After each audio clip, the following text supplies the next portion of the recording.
Everyone's named after ads these days. What's your name there, ma'am? What is it? Shelmia. Fucking... wow.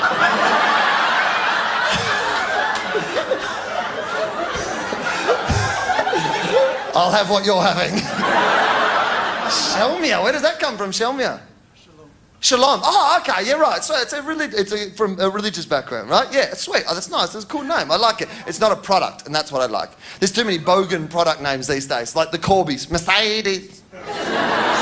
She's a Mercedes, Corby and Chappelle. Mercedes and Chappelle. Our daughters, our princesses, Mercedes and Chappelle. Mercedes and Chappelle. We should not let bogans fuck. It's like... Mercedes! At least name her after a car you can fucking afford. That's what I... For once, I'd just like to see a bogan in a playground going, "Come here, Tirana!" Too many kids have brand names. I feel sorry for the teachers of the future who are going to be standing up. Every kid in the class is going to have a brand name. All right, everyone, settle down. Lipton, stop jiggling. Red Spot, sit down. No one thinks you're special. Now, could everyone stop throwing shit at Target? I'm looking at you, Drink Drive, you bloody idiot. Target, if it happens again, ask Ozzy, he'll save you. Coke, stop me hanging out with Jack Daniels. I know you think you mix well together, but you're nothing but fucking trouble. And if you are going to drag Siemens along, take Trojan for protection. While I'm on the topic, Optus, stop saying yes to everyone. Windows Vista, stop going down on everyone. Spam, get off the net. Xerox, stop copying. Whiteout, stop correcting other people's work. Why can't you all work hard like Viagra? And VB, I want your assignment. Matter of fact, I want it now.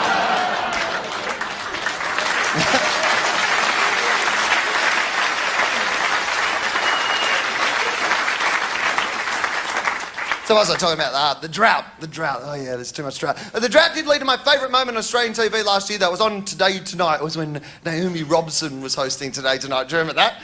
Do you remember when she went to find Wawa, the cannibal? Do you remember that? She went to find Wawa, the cannibal, and they sent her back because she was on a tourist visa, and they said she's clearly a journalist. And I thought, you've clearly never seen Today Tonight. But I was watching this story on Today Tonight about farmers, because I'm obsessed by farmers, because my dad is a farmer, right? I used to have to get up at 4 o'clock in the morning to milk cows, which is just like, I don't know if there's people here who get up early, but I don't want to be graphic about this, but it's really early in the morning. How can I put this nicely? There's a 15. Look, here's the thing. Look, when you're a man, there is a part of the male body, right, that sometimes gets up a little earlier than you do. Guys know what I'm talking about. Girls might only know it as this.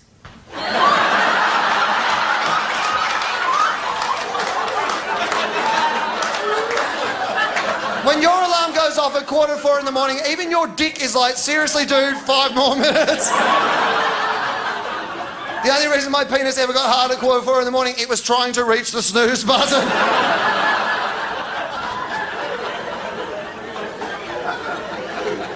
So whenever there's a farmer on TV, I'll watch the story about it. So there was this story about this farmer, and you might have seen it. This farmer was spending $1,000 a day of his own money to keep these animals alive during the drought. It was a hero story, right? But the journalist from Today Tonight didn't care about the hero story. She just wanted to see him cry on air. So she's doing the whole, "And how bad is the drought down here?"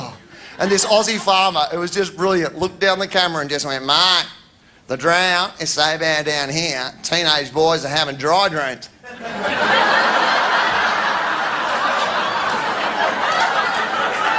Yes, when rural couples have sex, they don't argue over who gets to sleep in the wet spot. They grab some seeds, fucking plant something.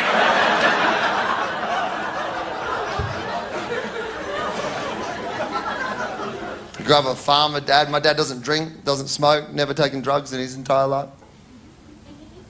None of them. Married the first woman he ever kissed. Yeah, I know, man. It's true. He calls it his Graham Anderson 100% strike rate. It's true. He's like, "Oh, look at you with all those girls. Kissed one, married one, 100% strike rate." He doesn't do that. That would explain why it was only one woman.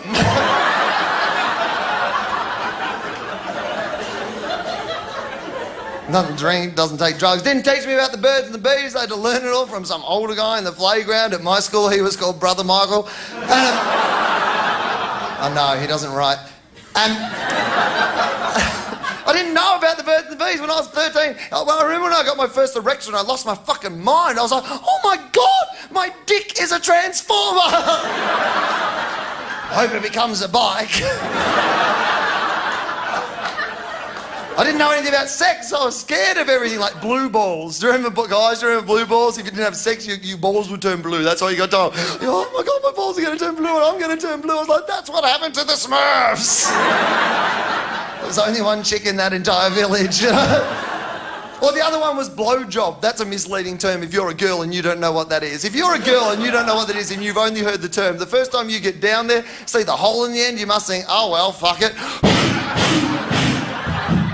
Think the balls are going to inflate, you know? Make some balloon animals.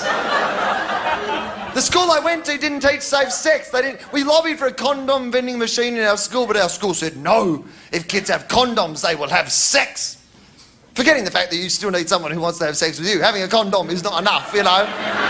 It's not like a golden ticket, you know?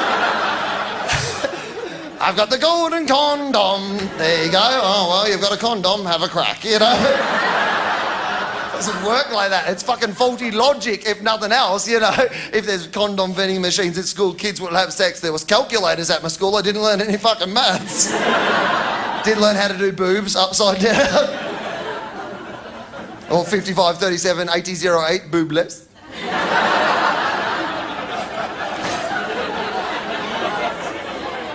It's meant I've grown up to be not a very comfortable sexual person. I like to do it like everyone likes to do it, but I don't like to ask for it. I can't do all the sexy talk and stuff. You know how some people are like really good at just, oh yeah, but I can't, like, you know, I try sometimes and I'll be like, oh yeah, baby, you know it.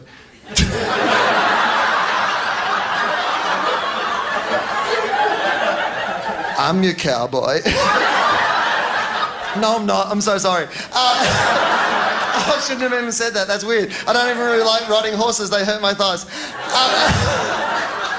I like stuff to be done to me, but I can't ask for it. The best I can sort of go is like, it's in this general area. I'll give you warmer or colder, you know? And then you're with someone who's really into it, so they're like, oh yeah, do this, and oh yeah, do that. And they're like, what do you want me to do? And I'm like, don't talk. Does anyone have a friend who's too comfortable when it comes to sex? One of those friends who just wants to tell you about their sex life, and I'm glad that they're comfortable, but I just don't want to hear it, right? This mate come up to me the other night and he said this. He said, hey, Will, don't judge me, man. But I quite like golden showers. You know what, ladies and gentlemen? I fucking judged him. You can't just come up to me and go, hey, mate, I like people to wee on me and expect me not to fucking judge you, you fucking freak. Of course I'm going to fucking judge you. And not only am I going to judge you, I'm going to tell a room of complete strangers that story. And they are also going to judge you, you fucking urine-smelling fucking freak. How do you even bring that up in how do you even discover that you are into something like that?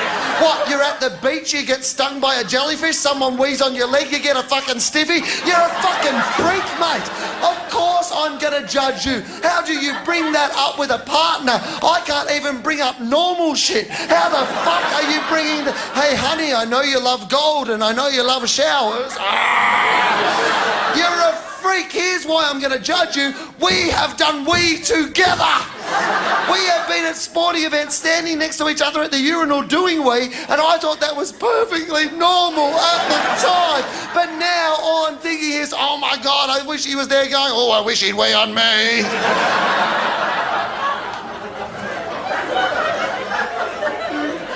You're a freak.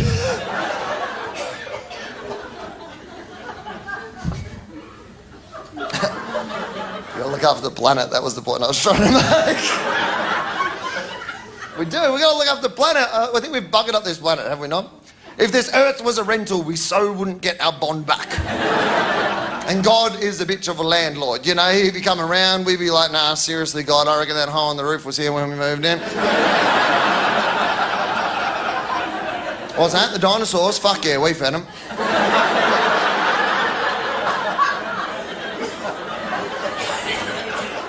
Not anti-religious. I'm cool if you're religious. That's your own business, man. I just don't like the people who thank God when they win shit. Particularly athletes, you know? Like, it's mean to everyone else in the competition, like God didn't like them, for a start. And B, you did all the work. Just take some fucking credit for the hard work you did. And the only one I ever liked was Aaron Baddeley, you know, the Australian golfer, made the best speech of all time. Do you remember this speech? I'm paraphrasing, but this was the gist of what he said. I'd like to thank God. I'm amazed by God's goodness in my life. I love God so much. Oh, and my wife. Oh, and my wife. Fuck, he would have copped it when he got home. Aaron Baddeley's the only guy fucking his wife going, oh, God, actually thinking about God.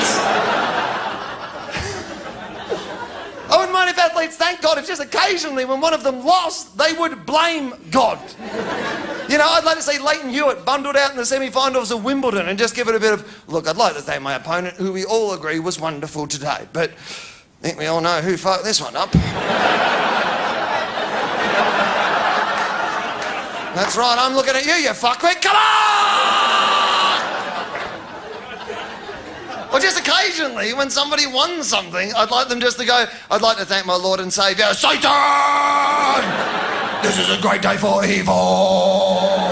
There were some hard times at training, but all that sacrificing virgins and fucking goats really paid off today. I always remember your inspirational words, your mother sucks cocks in hell. I love you, Dark Master, so much. Oh, and my wife.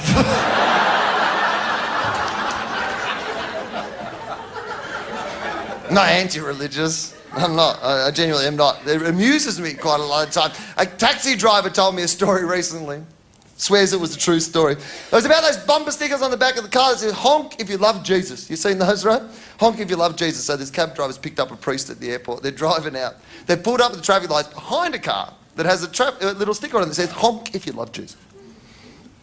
Priest gone, well, I love Jesus. Could you give it a little honk? Taxi driver's like, well, yeah, whatever. I'm, you know, he's paying the bill. Who cares, you know, whatever. The window on the car in front has come down. A head has come out of the window and gone, the light's fucking red, you cunt!